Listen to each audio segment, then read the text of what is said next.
अब जेंगी three dimension में जो अपना स्मोक जमा किया होता है उसको खोलने लगते हैं।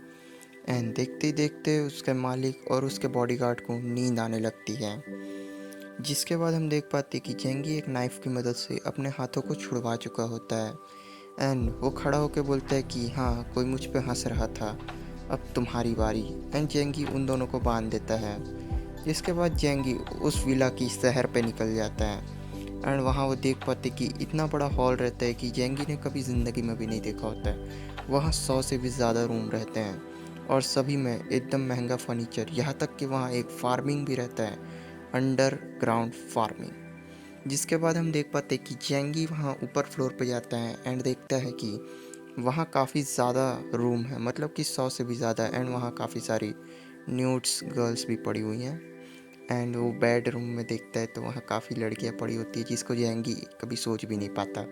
एंड वो एनिमल रूम में जाता है एंड वहाँ देख पाते हैं कि वहाँ उसकी बीवी पड़ी होती है। एंड वहाँ अजीब अजीब कुछ टॉयस भी पड़े होते हैं जिन्हें तुम खुद ही देख लो और समझ लो।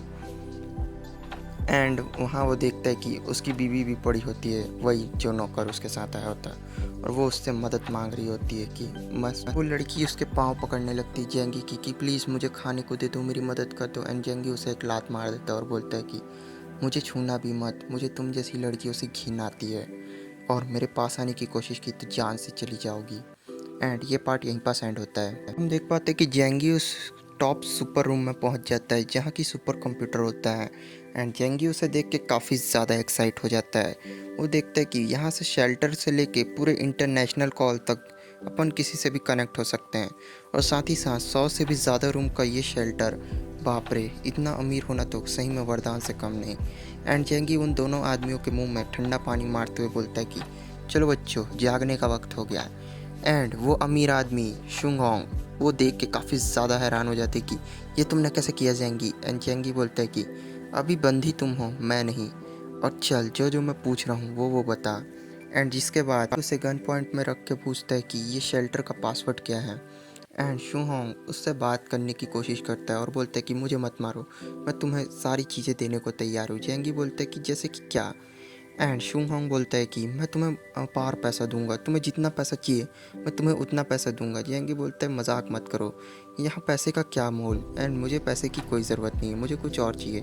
इसके बाद शुंगहोंग बोलते हैं कि मेरे पास एक और बेहतर ऑफर है, क्या हम दोनों बेस्ट फ्रेंड बन जाए। जिसके बाद जेंगी बोलते हैं तुम मजाक तो नहीं कर रहे।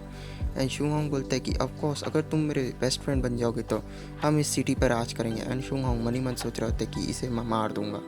जिसके बाद शुंगहोंग जेंगी से कन्विंस करने लगते हैं कि मैं तुम्हें काफ़ी ज़्यादा सप्लाईज दूंगा, इवन तुम खाने की ज़रूरत है मैं तुम्हें हर चीज़ दूंगा, बस मुझे हार्म मत पहुंचाओ। जेंगी बोलता है मुझे सिर्फ एक चीज़ चाहिए। एंड शुंगहोंग बोलता है कि क्या चीज़ चाहिए तुम्हें।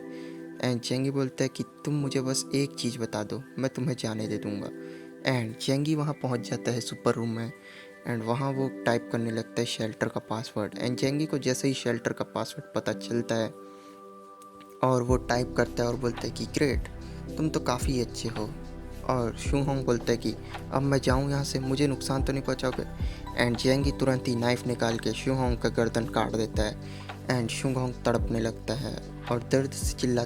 तभी जेंगी बोलता है कि बस मेरा काम हो गया, अब तुम आराम से सो जाओ और अपनी आखिरी सांस लो। जिसके बाद जेंगी बोलता है कि मैं अपने वादे का पक्का नहीं रहा दोस्त। और शुंगहोंग बोलता है कि तुमने मुझे क्यों मारा, तुमने तो मुझे ज़ुबानी दी थी। जिसके बाद जेंगी बोलता है कि दोस्त, इस अपोक्लिप्स में तुम जैसे लोगों का ज़िंदा रहना कोई मतलब का नहीं है। एंड जेंगी चैन की सांस लेता है उस विला पे एंड बोलता है कि फाइनली अब मैं यहाँ का राजा हूँ, और मैं जुओं के साथ यहाँ आके आराम से दब का गेम खेलूँगा और आराम से अपनी ज़िंदगी काटूँगा।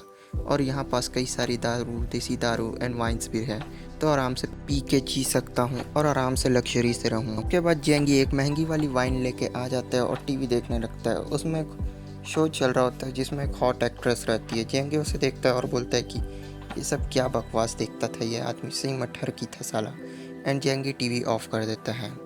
जिसके बाद जेंगी को उस सुपर रूम में काफ़ी ज़्यादा दिलचस्पी आ चुकी होती है, वो वापस से वहीं जाता है एंड शेल्टर के पासवर्ड्स को चेंज करता है और सिक्योरिटी पैटर्न को देखने लगता है। जिसके बाद जेंगी काफ़ी ज़्यादा एक्साइट हो जाता है कि यहाँ अब मैं यहाँ का राजा हूँ, साथ ही साथ इस सुपर कंप्यूटर से मैं पूरी दुनिया भर की जानकारी निकाल सकूँगा।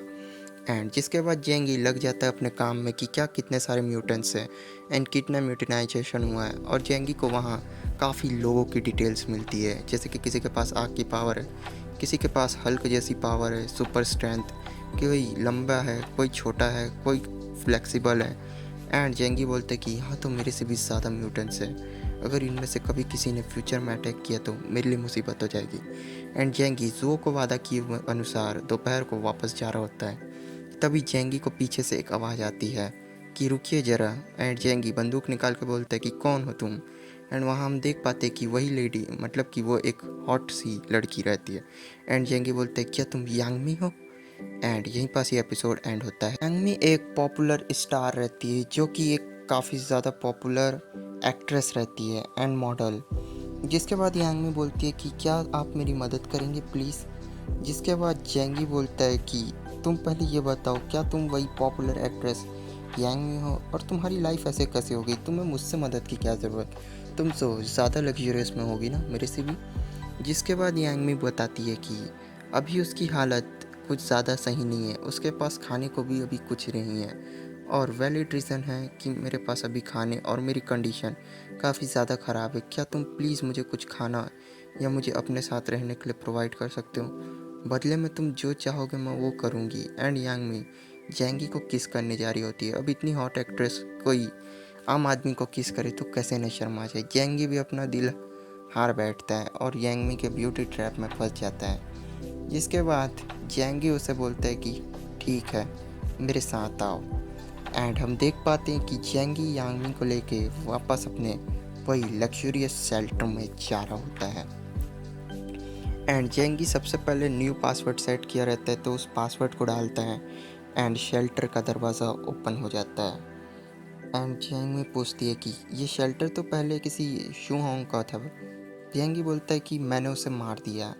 एंड देन यांगमी को अंदर का वेदर काफ़ी ज़्यादा अच्छा लग रहा होता है, उसे एक नॉर्मल टेम्परेचर मिलता है। इसके बाद यांगमी बोलती है कि शुक्रिया, मैं क्या आपका नाम जान सकती हूँ। तभी बताते हैं कि मेरा नाम जेंगमी है।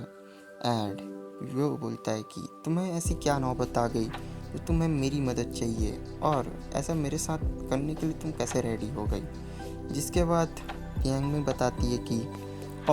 बताती है कि मेरे पास अभी ज़्यादा पैसे भी नहीं है और अटेंशन भी नहीं है, क्योंकि मैं एक सेलिब्रिटी हूँ, मुझे लोगों का अटेंशन और उसी से पैसे मिलते हैं। एंड अभी मेरे पास कुछ भी नहीं है, ना ही फूड ना ही कुछ। जेंगी उसे एक गिलास गर्म पानी देता है और बोलता है कि ठीक है, तुम यहाँ रुक सकती हो और बस मेरी मदद करते रहना। और जिसके बाद यांगमी उस पानी को एक ही सांस में पी जाती है। एंड जेंगी ये सब देख के काफ़ी ज़्यादा अजीब फील कर रहे होते हैं, क्योंकि उसके सामने एक हॉट लड़की खड़ी होती है। एंड जेंगी से यांगमी पूछती है कि बाथरूम किधर है, और जेंगी बोलते हैं कि मैं तुम्हें बताता हूँ। एंड हम देख पाते हैं कि यांगमी बाथ ले रही होती है। नेक्स्ट पार्ट में मिलते हैं, बाय।